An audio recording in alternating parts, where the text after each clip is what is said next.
Kā sasiet vainagu? Manā gadījumā man ir džutas aukliņa. Džuta ir tāds augs līdzīgs kā kaņepē un kā lins, no kur taisa striptīšu augs. Tātad, džutas aukliņa. Es ar viņu apsienu nobeiguma galu. Ar galiņiem uz augšu. Vienkārši sasienu tur, kur es beidzu pīt vainagu. Šādi var jebkuru vainagu, pilnīgi jebkuru. Sasienu mezglā. Stingri, var aptīt vairākas reizes, skatieties, kā jums izdevīgi.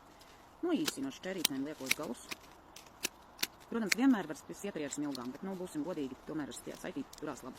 Man ozola vietnīte sapīcā, es viņu kārtīgi izstaipu, lai viņa nestaipās pēc tam, kad viņu liks galvā un kad viņa rītīs. Tad es viņu salieku kopā, tātad kur ir tas gals, kuram es uzsēju striķīti. Šo galu es lieku virsū un uz augšu piestienu klāt.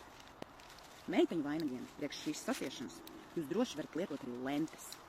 Skaistas, krāsainas, dažādas lentes, tūlīt pastīsimies. Vai man kāda ir līdzi? Ir kāda līdzi?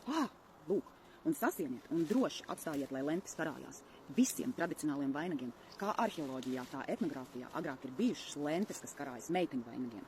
Bet puišu vainagiem, protams, lentes nevajag. Bet meitenes jūs pieši nobeidzot vainagu, sienet viņu ar lentīti kopā, un jums paliks gali, kas skaisti gari gali, kas jums līvos Jāņu naktī. Ņemiet par labu.